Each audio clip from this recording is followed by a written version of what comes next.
Hello friends, রিবু activity চ্যানেলে তোমাদের সবাইকে স্বাগত। আশা করছি তোমরা সবাই খুব ভালো আছো। আজকে আমি তোমাদের সাথে শেয়ার করব গরম গরম ক্রিস্পি ক্যাবেজ মাঞ্চুরিয়ান রেসিপি। এই রেসিপিটা বানানোর জন্য সবার প্রথমেই আমার লাগবে বাঁধাকপি। বাঁধাকপিটাকে কেটে ধুয়ে রেখেছি। এবার একটা বাটিতে নিয়ে নিলাম। প্রথমেই এর মধ্যে দিয়ে দিলাম স্বাদ অনুসারে নুন, black pepper powder, red chilli powder. আমি এখানে কাশ্মীরি লাল মরিচের গুঁড়ো ব্যবহার করছি, তাতে কালারটা খুবই সুন্দর আসবে। এখন হালকা হাতে সব কিছু একসাথে মিক্স করে নেব। দেখো, সব কিছু কিন্তু আমি মিশিয়ে নিলাম। এবার এই মিশ্রণটার মধ্যে বাইন্ডিংয়ের জন্য দিয়ে দিচ্ছি 2 চামচ পরিমাণ বেসন, 2 চামচ ময়দা, আর মাঞ্চুরিয়ানের বলগুলো ক্রিস্পি করার জন্য দিয়ে দিলাম 2 চামচ কর্নফ্লাওয়ার, আর দিচ্ছি সামান্য পরিমাণে হলুদ গুঁড়ো। এখন হালকা হাতে মিক্স করে নেব।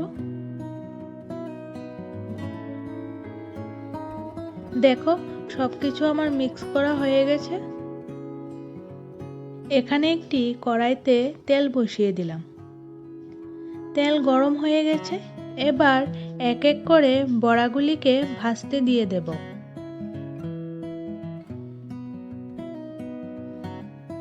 দেখো, একেবারে যতটা জায়গা হয় আমি কিন্তু ততটাই দিয়ে দিলাম। এই অবস্থায় গ্যাসের ফ্লেমটাকে মিডিয়াম টু লোতে রেখেই মাঞ্চুরিয়ানের বলগুলিকে ভেজে নেব।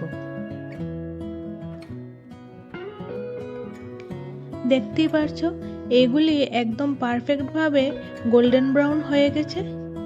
এবার এইগুলিকে একটা টিস্যু পেপারের মধ্যে উঠিয়ে নিচ্ছি, যাতে করে টিস্যু পেপারটা এক্সট্রা অয়েলটা সোক করে নেবে।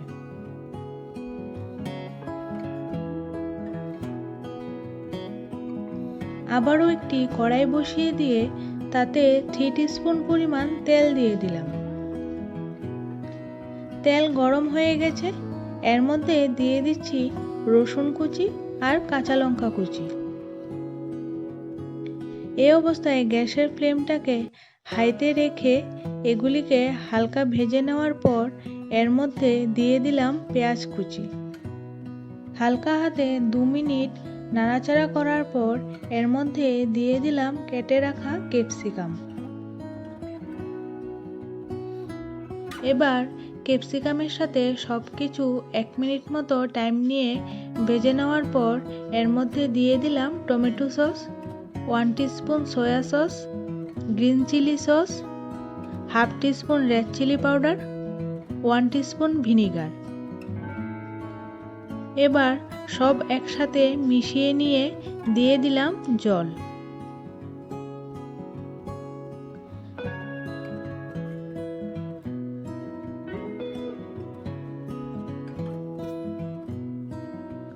দেখো, সসগুলিও ভালোভাবে কুক হয়ে গেছে। এখন এর মধ্যে দিয়ে দিচ্ছি কর্নফ্লাওয়ারের মিশ্রণ, যাতে করে গ্রেভিটা অনেকটাই গাঢ় হয়ে যাবে। এই অবস্থায় এর মধ্যে দিয়ে দিলাম মাঞ্চুরিয়ান বলসগুলি, সাথে দিয়ে দিলাম কিউব করে কেটে রাখা কিছু পেঁয়াজ। এটা দেওয়া পুরোপুরি অপশনাল, তোমরা চাইলে দিতেও পারো, আবার নাও দিতে পারো। সব কিছু একসাথে মিক্স করে নিয়ে 2 মিনিট রান্না করে নেব। তাতে করে পেঁয়াজের কিউবগুলি 50% কুক হয়ে যাবে। এটা খেতে না দারুণ লাগে। রান্না আমার সম্পূর্ণভাবে কমপ্লিট। এবার গার্নিশিংয়ের জন্য উপর দিয়ে কিছু ধনেপাতা ছড়িয়ে দিলাম। দেখো, কালারটা কত সুন্দর এসেছে। তোমরা কিন্তু এটাকে স্ন্যাক্স হিসাবেও খেতে পারো, কিংবা স্টার্টার ও সাইড ডিশ হিসাবেও এনজয় করতে পারো। প্রতিদিনের মতো আজকের এই রেসিপিটাও যদি তোমাদের ভালো লেগে থাকে তাহলে একটি লাইক করে ফ্রেন্ডস এবং ফ্যামিলির সাথে শেয়ার করো। আর এরকম ইজি রেসিপির আপডেট পেতে আমার চ্যানেলটিকে সাবস্ক্রাইব করে রেখো। তবে বন্ধুরা, তোমাদের সাথে আবারও দেখা হচ্ছে নতুন একটি রেসিপির সাথে। ততক্ষণের জন্য তোমরা এই রেসিপিটাকে এনজয় করো। Good bye.